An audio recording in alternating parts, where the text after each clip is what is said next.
Why do you do the business that you do? Why do you work in that business? Like, what is your purpose for doing the business that you do? Hey everybody, my name is Jacqui Grant. So let's get into that topic. At the moment, the disability sector is going through so many changes, and honestly, I struggle to keep up with them, and I read legislation, I do a lot of things. So I'm not sure how everyone else is doing it and how they're keeping up with it, but I'm seeing businesses struggle and close every single day, and I would really hate for that to happen to your business. So one of the things that when I work with people as a coach, when we do their business health check, is we want to know their why and also to change their approach. So NDIS has a clear list of what they will and won't pay for. And a lot of that is feeling quite restrictive to the people that actually live with the disability.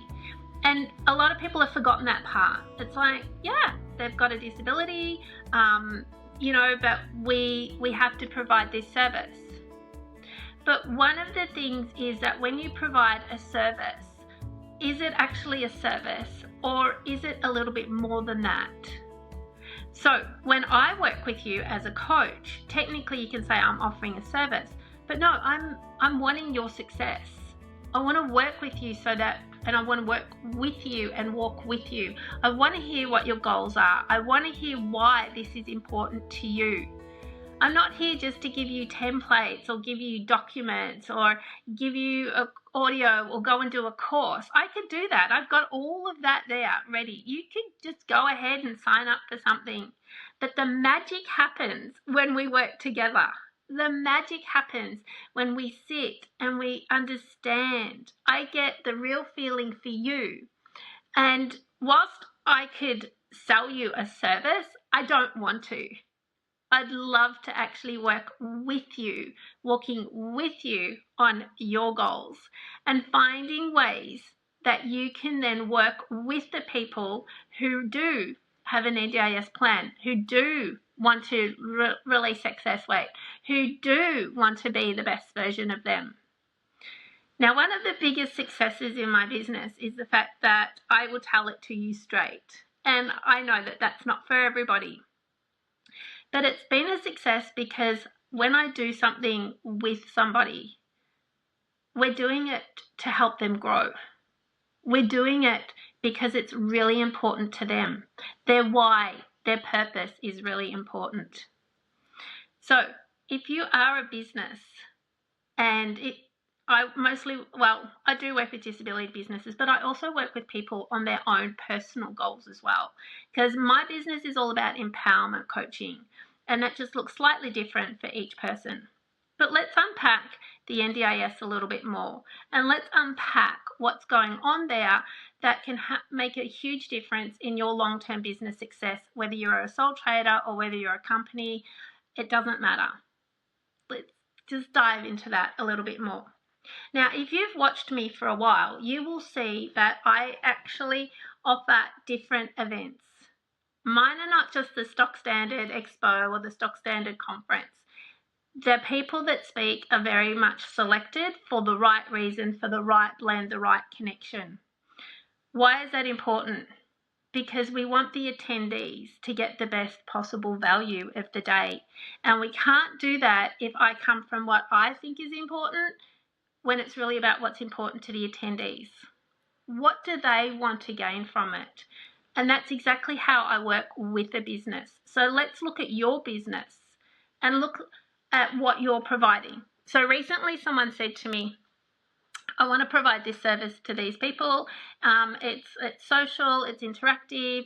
They get to go out to a farm, they get to milk a cow, they get to feed the camels, they get to do all these things. And they said, we want to do that every single week with them. And I said, what's the purpose of that? I'm not saying you can't do it. I'm just trying to work out. And they said, well, NDIS can pay for it. And I said, well, I think eventually they'll have a problem. Because it's the same thing. But how is it disability related? How is the NDIS going to look at it? So that's one lens that we can take. But when you offer a service, it's very different than offering an item or a product. So I have Jacqui G apparel and I have books, And as part of the books and as part of everything else, and yes, I am getting ready to show you something. So, for example, I have this product, this magazine, and I can sell you this product, but I need to know why you would want to buy it before I can sell it to you. But what if, instead of trying to sell it to you or convince you that my services are better than anybody else's, what if I shared with you what you're going to get out of our time together? So if you purchase the magazine, you're going to learn about different nutrition strategies, fitness strategies, you're going to learn about pets, neurodiversity. Like, there's lots of things that you could actually learn from this magazine if you're interested. But if you have no interest in any of this, there's no point me trying to go, here, buy my magazine, if you don't see the benefits. So when you're a business, it's really important to stop and ask yourself, why am I doing this business and how much joy and passion does it bring to me? Because that should show through. You should shine a light when you talk about your business, because people then go, oh, I love what they do. And it should be genuine with integrity. But if you keep trying to sell people a service, if you keep not highlighting, like, we're really good, we're person-centered, we listen to our people. Okay, do all of your team listen to the people? Is the person really important? Did you stop when you did the meet and greet and say, so Mary, tell me, I know you've got an NDIS plan, I know that you live with this disability, but tell me what you would love to achieve out of our time together. What's important to you? And then when Mary tells you, and sometimes Mary might be resistant in telling you because she's told people before and they have not listened. So you've got to build that trust, and that takes time.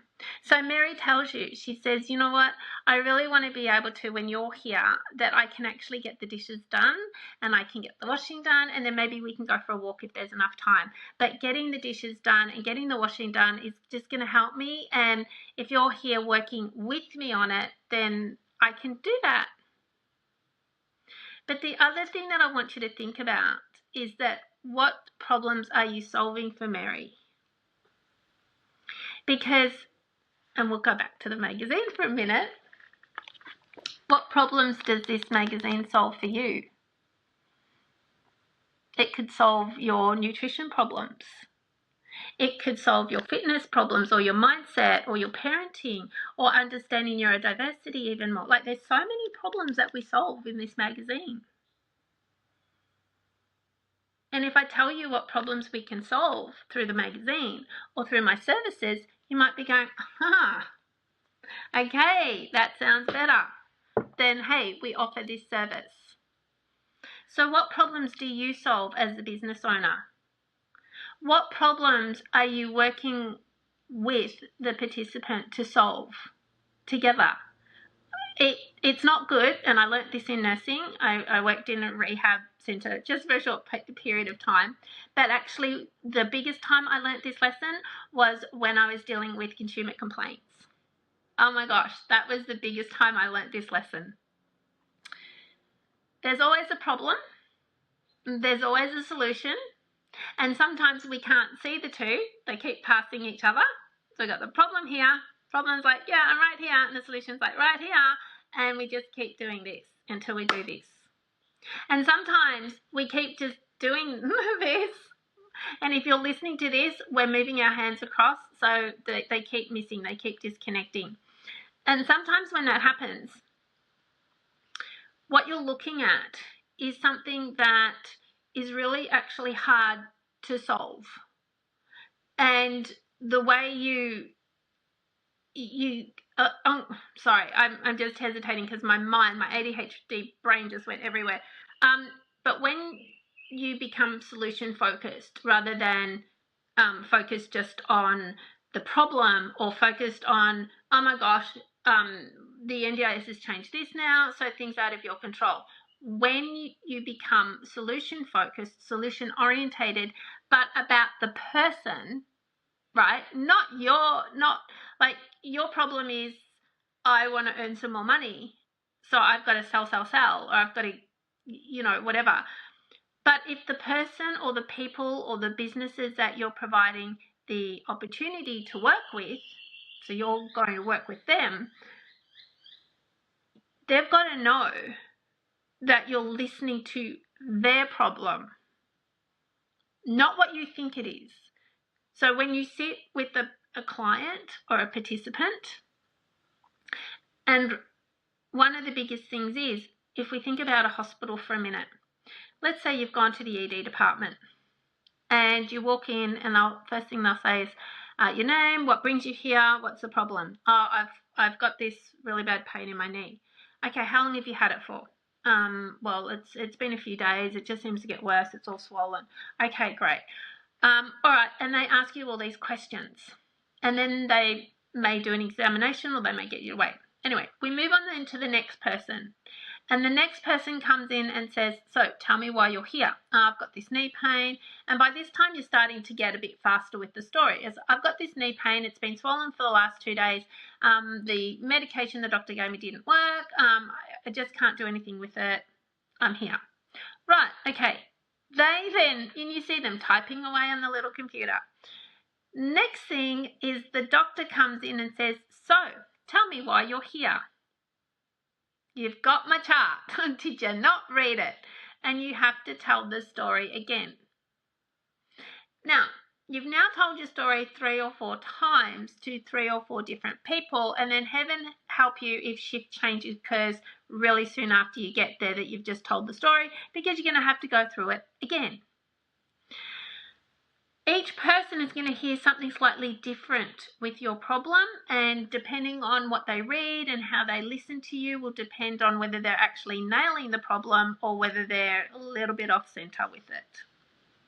But you, as the person that's told your problem many, many times, is now getting sick of telling your problem because have you not read my file? Have you not read the notes? Are you not listening to me?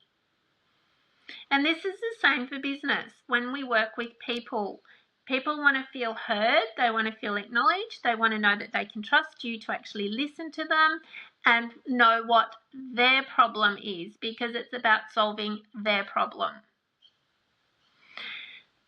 So when you become all about listening to the person, and so we'll come back to Mary, and Mary wants someone to be there with her for the morning to help her with her washing and help her with getting the dishes done. Okay, Mary, that sounds like a great plan. So Mary, more than happy to do that with you. How will this help you? Like, I'm just curious as to what will this bring for you. Well, love, if I've got someone here, I'm actually going to get it done. And if I don't get it done, then the dishes pile up, the washing piles up, and I've got no clean clothes, I've got no clean dishes, and then I become anxious and I become stressed. Oh, so by me working with Mary to help her achieve that goal at her pace, then she's going to feel better.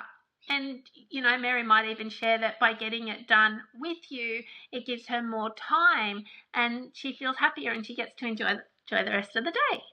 What a great problem to solve. What a great goal. So often I've always had this approach of what problem are we solving? But for a lot of people in business, and I know with business coaches, it's like, Jacqui, it's not about the problem that you're solving. It's about selling your service. So being autistic and being ADHD, I went, oh, okay, I've got to sell this service. I've got to tell you my services. But I had a disconnect with that. And in having that disconnect, what I found is that business became quieter. Now I have products and I have books and we have clothes and we have a lot of things. But the way I work is very different. There is not many coaches or consultants don't tend to do this, but there's not many business coaches out there that actually come from that let's work out what your problem is and the solution that you would like and why these are important. And what are your core values as a person and what are the core values of the business?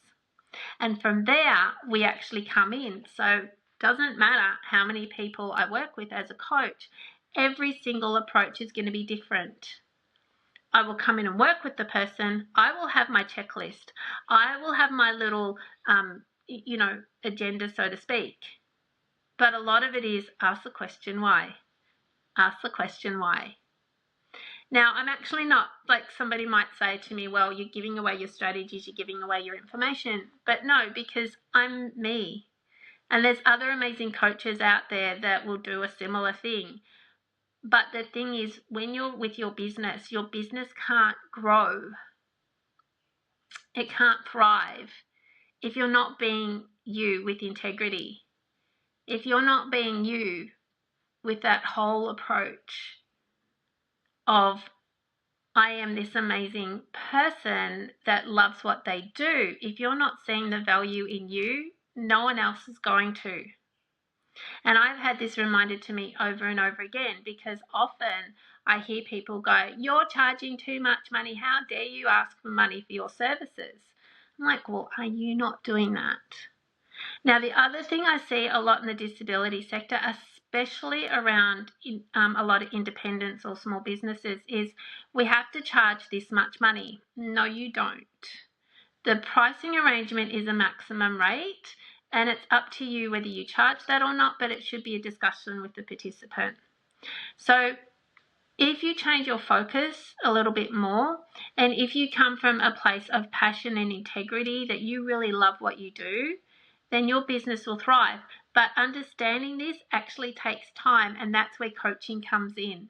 The benefits of working with a coach, such as myself, is to actually transform your business to being what you would like it to be, and knowing that you can't control all the changes in NDIS, because guess what? NDIS is going to change again. And it's going to say, oh no, now we don't pay for this. And now we don't pay for that. So how innovative is your business? How ready is it for that long-term success? What is your mindset in your business? Now, I know that you're sitting there thinking, oh, I can't afford a business coach. That's just crazy. I can't do any of that. And maybe you can't, and that's okay. But what is your approach to your business, and how much do you love your job? How much do you love doing what you do? When you do more of what you love, it will eventually have success because you're in flow. And when you ask yourself the question and feel it within your body, like definitely feel this within your body, you go, okay, yep, I might create a new product that's going to help people do this. Oh God, no. Like, oh, I have to do it because I need the money, but yeah, no, I don't really want to do it. You might not make the money because your passion and your energy around it is not positive. So are you focused on service? Are you focused on purpose? Are you focused on solution solving or solutions with the person that you're providing a service to? What problems do you solve in your business? And how do you solve those problems? Is it from your perception, or is it from the person receiving the service's perception? Recently, someone rang up and said, I want your coaching services. And I said, sure. I said, we've got a program. We work together. You can choose 3 months, 6 months, 12 months. And he said, well, I want you to guarantee, before I sign up, I want you to guarantee me right now that I will make $1 million in this business. And I went, I can't do that because I don't know. I cannot. And he said, well, in 3 months, I want to make $1 million as an independent support worker. I went, so it's just you working in the business? Yes, just me. And how many people do you work with? 2. So we need to work out now what I'm doing wrong, because I need to make $1 million in 3 months. Now, my response was very much interesting. I said, do you plan on taking on more people to provide your services and support to more people? No. Okay, and do you plan on employing some staff that maybe work with new people? No. I said, well, how do you think that you're going to make $1 million out of 2 people that you provide services to each 6 hours a week? I'm just curious. And his response is, well, that's why I need a coach, because I haven't worked it out. And I said, I'll tell you right now, the answer is really simple. you're providing services, you work with people, it's 10 hours a week, and the maximum amount, absolute maximum amount that you can charge them is around $65 an hour. If we do the math, that's a long way from $1 million. And he said, yes, but how do I get more money? And I said, please leave the sector. Now, that was a person that was willing to pay me money to help them with their business, but that's what you get with me, is that honesty approach, because I'm not going to work with somebody that I could hear was only focused on money only. Money only. By not being driven about caring about the people that they work with not being driven around, okay, I have this amount of capacity, I can only do this much, so if I want to grow this, I'm going to have to employ staff, I'm going to have to look at that, I'm going to have to, there's all these moving parts. Now, if he had have said to me, I want to grow my business, I want to employ more staff, I want to be able to be of service to more people, then maybe, just maybe, we could do that. But there's a lot of factors that are outside of our control, especially in the disability sector. And when we understand that, then from that space of there's a lot of problems to solve, then we become more driven around being, the one thing I always learnt as a coach, right, is be of service to others. But there's being of service and there's being of value.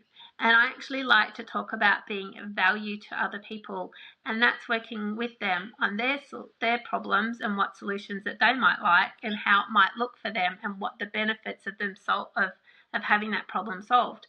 That's kind of the purpose. So how would that look in your business? Are you focused on service? Are you focused on the negativity of the NDIS right now? Are you focused on what is not working on the NDIS instead of what could work in your business? And are you being innovative? If you're struggling with all of this, then reach out and let's have a conversation, because I will always give it to you straight. But one of the biggest things I'd love to take from this is the NDIS is changing. It's going to continue changing for the next 18 months. And what it looks like is we don't really know. We don't really know about foundational supports anymore. We don't know. What we know for certain is that we don't know much. We just know that there is plans to have it. So what I would suggest, if you're really serious about staying in this, is having that business check-in and seeing where you're at with your business, but also asking yourself, am I coming from a place of purpose? Am I connected with my why? Do I love what I do? And what if, instead of being about these are the services that we provide, what if it's about this is how we work with the person? This is how we work with them to achieve their goal, the solutions to their problems of making their life what they would like it to be. We actually get to know each individual person, which is how I used to run the business when I did support work. I managed a support worker company, and every single person, I wanted to know why their goal was important to them and what their solution actually gave them. I'd love to work with your business to help you grow and be that, because that kind of service delivery, I know I came back to the word service delivery, but that type of business operation will actually raise you up. You'll be known as the business that actually listens to people. You'll be known as the business that actually shows that you care, and you'll be known as the business that people will want to be part of. They'll want your services. They'll want your team. They will want your support. They will choose you. If you'd like to be that business, then I would love to walk with you on your goals and help you get to that point. It's going to take time, especially if your business mindset is, I have to be of service, I have to sell, I have to do all of this for the person. So let's make that happen for your business in an amazing way. But most of all, just ask yourself those questions. What is my purpose? What is my why? What problems am I solving? And what problems do I have that I would like solved? And when you start getting those answers from your perspective, choose people that will listen to you rather than tell you what to do. Because when people listen to you and walk with you, you get completely different results than when people come in and tell you exactly what to do. You've got this, and I believe in you. And I'd love to support you on your journey in your business. And we work with businesses in health, in fitness, and wellbeing. Now, if you've listened to this and you've got personal goals, then let's talk as well, because I will work with you with your personal goals and empowerment and achieving your goals as well. We'll hear about it, we'll listen, we'll find that solution together so that you can have that life that you choose. Everybody deserves a quality of life. We really do.